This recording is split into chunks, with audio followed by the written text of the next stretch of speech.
Hello students.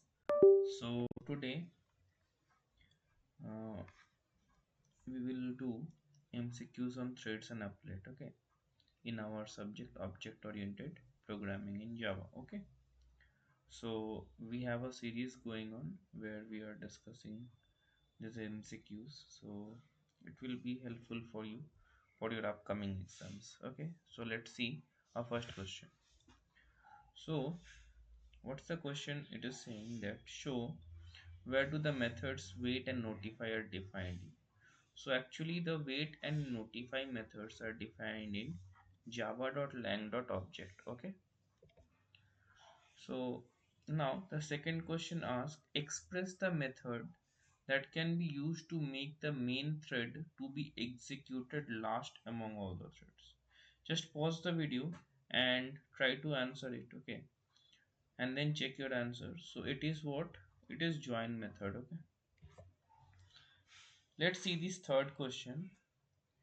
So this is used to find what? Whether a thread is still running or not. Okay. So what is that? It is alive function. Okay. Let's move on to our next question. Show the method that is used to explicitly set the priority of a thread.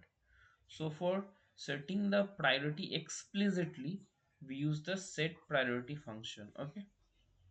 Let's move on to our next question.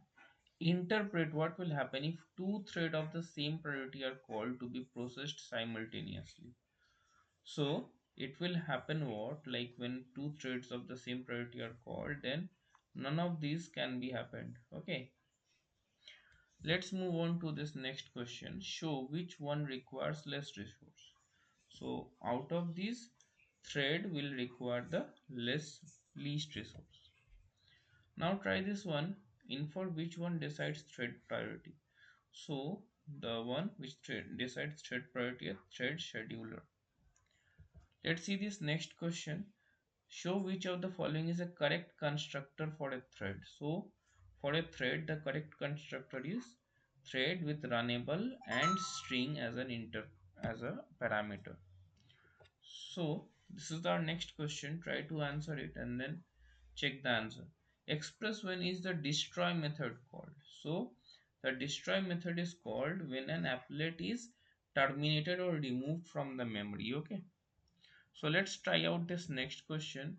In for which method allow your applet to transfer control to another URL. So it's a easy question. It is a show document method. Okay. So let's check out this next question. Almost we are nearing the end. Show which of the following methods can be used to obtain the current settings for the background and foreground colors. So we have got get background function and get foreground function. Okay. So let's see our next one. Identify the method which is called when an applet becomes visible again after being hidden. So it is the start method. Fine. So this is our last question for today. Show the method which is called when a mouse button is pressed within an applet. So it is mouse pressed function. Okay. So that ends our MCQ series for today. So thank you. Keep learning, keep enhancing your knowledge. Bye bye.